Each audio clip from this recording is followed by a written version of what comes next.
You're at this stage of your life now. Look beyond now to perhaps the next 50 years or so. What do you see? Oh, I see wonderful things. I see my son growing and going to college and becoming who he wants to be. He'll probably be a musician because last night he had me and Miss Faye be in the band and he was the band leader. So he'll probably be a conductor or something. I see me I see me still singing and making albums and having a glorious life, and I see happiness and just wonderful things. What would you caution him on, though, about life? I would caution him on his surroundings and the people that he surrounds himself with. I would caution him on that because there's so much, we don't ever know how someone was raised. And I think a lot of problems start when children growing up in an environment that teaches them to do certain things and they grow up to be that person. And you don't know what a person is until you live with them. And you just have to be cautious of who you allow in your space. And that's what I would caution him on. But if God lets me, I'll be around, so I will protect him. Determined. I will protect my baby, yes. Do you drive? Yes. What do you drive? I drive a Jeep. I drive a Land Cruiser. Why do you prefer that brand? Oh, why do I prefer that brand? Yeah. I really thought, that's a good question. I just went to the store and just got the car. I didn't think about the brand. It's a Toyota. But it's not the fancy one. It's just a plain regular car. Why did you ask me that question? That's an interesting question. No, you hear all the time that you're defined by your choices, the places you go, the people with whom you hang, those kinds of things. So what I'm just does that curious tell about you? your purchase. I'm just curious. What does that tell you? What does that say? I was just curious. No, here it is. You're going for a Toyota. You're not going for a car.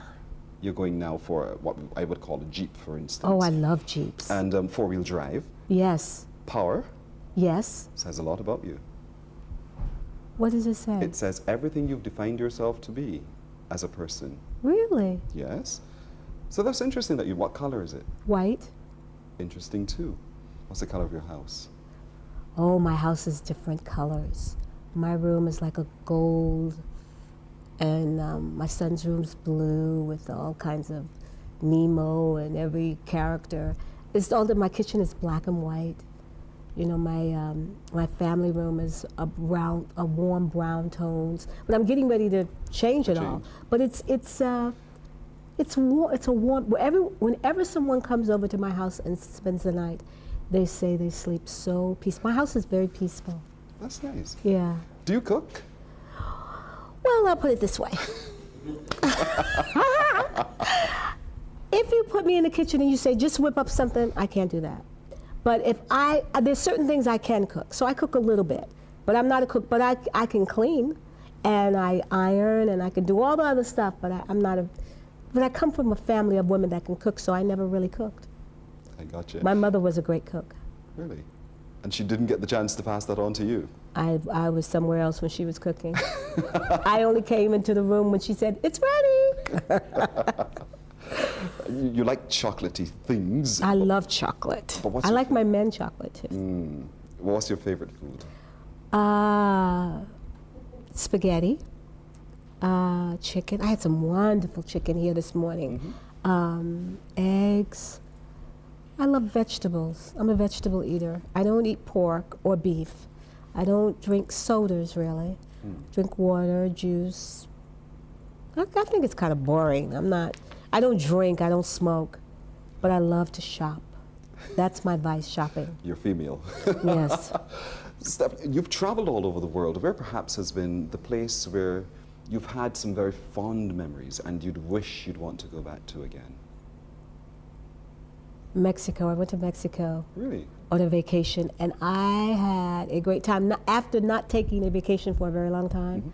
But I've been a lot of places, like I've been to Paris. I'd like to go to Paris again and take my guys with me. We'd have a ball, especially Rusty. We'd have a ball. What do you love about Paris? The stores. Shopping? Shopping and going to the Eiffel Tower and the Mona Lisa. There's so many just grandeur, beautiful things there. I love that. And what is it, the Champs-Élysées or? Champs-Élysées. Yeah, yes.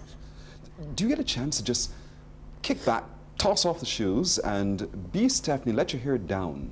And Yes. shut the windows and Oh, yes. Shut the world Yes. Absolutely.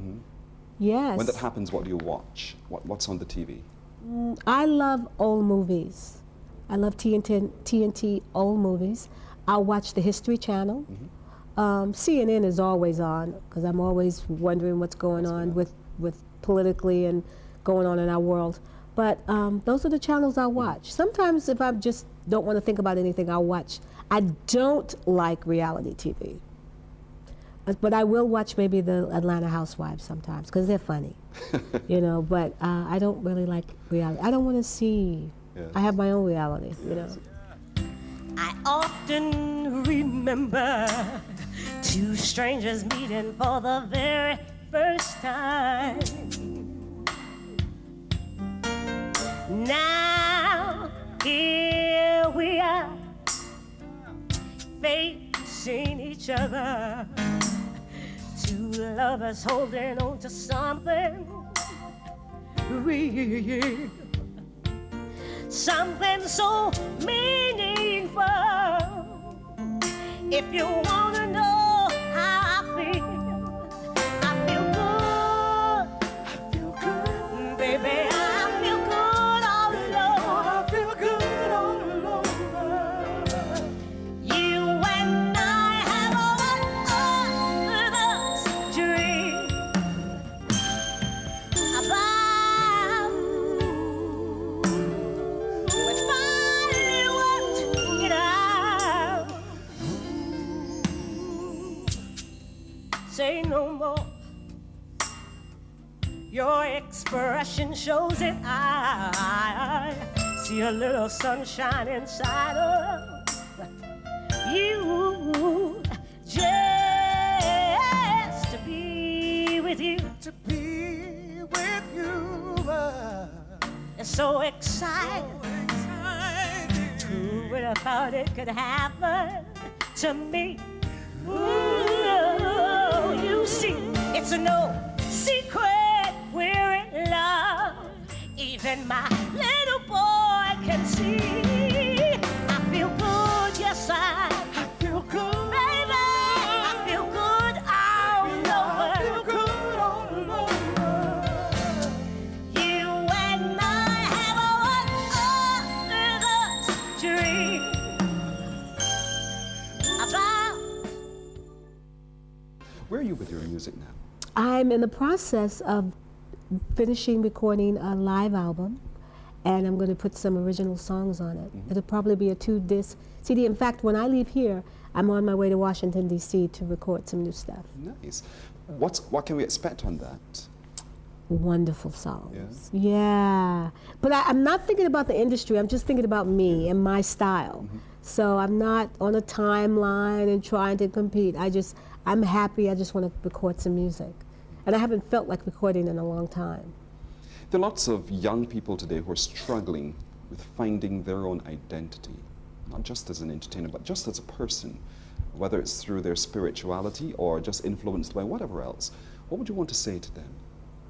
Because your life has been one that has taken some hits, but you've survived. Yeah, I've taken some hits, but my hits have made me stronger. I would not change a thing about my life because it's made me a very strong person. But I think that growing up as a teenager, you need to know who you are. But you're not going to know when you're a teenager or when you're young, you know? You're not going to know. It's only through experience and life.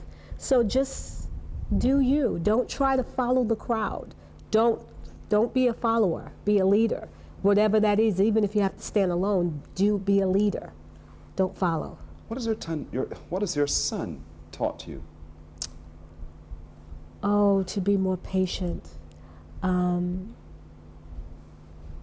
love more, because I love him dearly. And to see life, I'm seeing life through his eyes. It's so innocent, you know, so not jaded.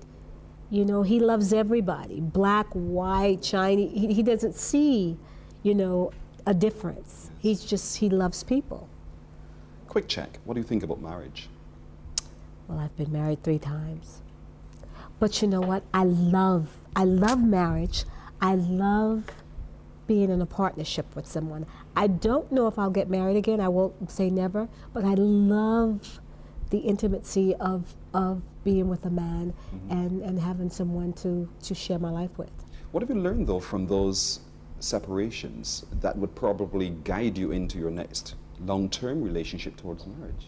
To be a little bit more submissive and not as, maybe not quite as headstrong as I've been in the past. Sometimes when you're an independent woman, you're like, well, you know, but to be a little bit more submissive and a little bit more laid back.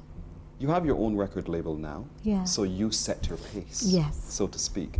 And you're also, I suppose, encouraging some other young talent to be able to fall under your label. Am I reading that correctly? No, it's What are you really, doing? you know what I did? I started it just for me, so that I could just release songs that I wanted to and wouldn't have to listen to somebody tell me that this isn't right and that isn't right. And I could move at my own pace. I don't know if I could really guide someone else's career because I think they really have to guide it. They really have to see themselves. So I don't know if I could do that. But how do you manage then, all of this then? Because now you've added the side of business to the mother, the caregiver, the performer, and all the rest of it. How do you manage the business end of it? I take a deep breath every time I get on the phone and talk to somebody. And I'm really kind of organized. You have to be organized. And I just do it. I just set my pace and I do it at my own little pace. Keep going. I just keep going. I never look back. I keep going. And I think that's what has made me survive. But in my going on, I still think of my friends. I still think of Luther. I still think of Phyllis Hyman. Yes. I still think of Gerald Levert.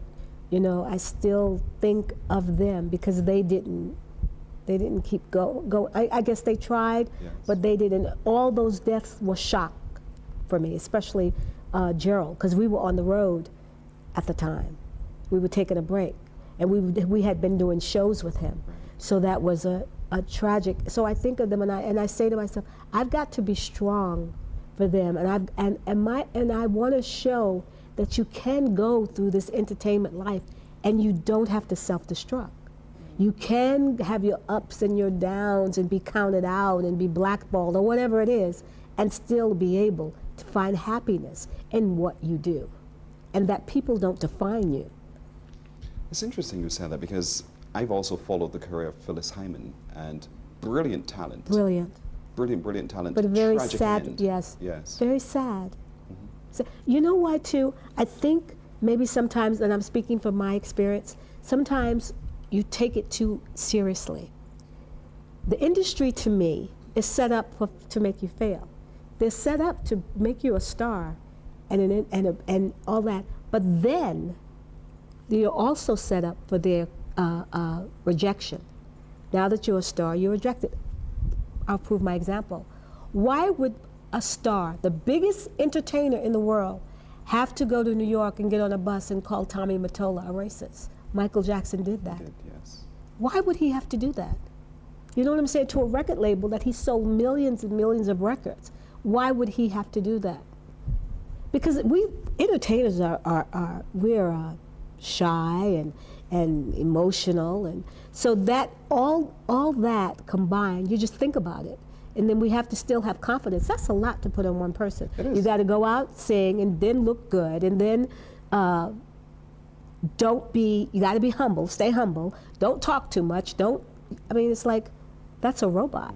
So a lot of them can't balance it all out. Yeah, because you want to be you, but you still have to recognize you're just for them a commodity. Yes, all you are is a brand. They don't care how you feel. They don't care if you can't get up and do this. They don't care. They don't care. And that's where we as artists, we forget that because they pretend like we do. And then it hurts our feelings when we really realize that you really don't care. Just like Michael's song, They Don't Really Care About Us. Yeah. He wrote that about the industry. All I want to say is that they don't really care They about don't us. really care about us. That sounds to me, though, when one holds the view that you do, that some doors are closed. Oh, doors close on me all the time. I don't care. They close all the time.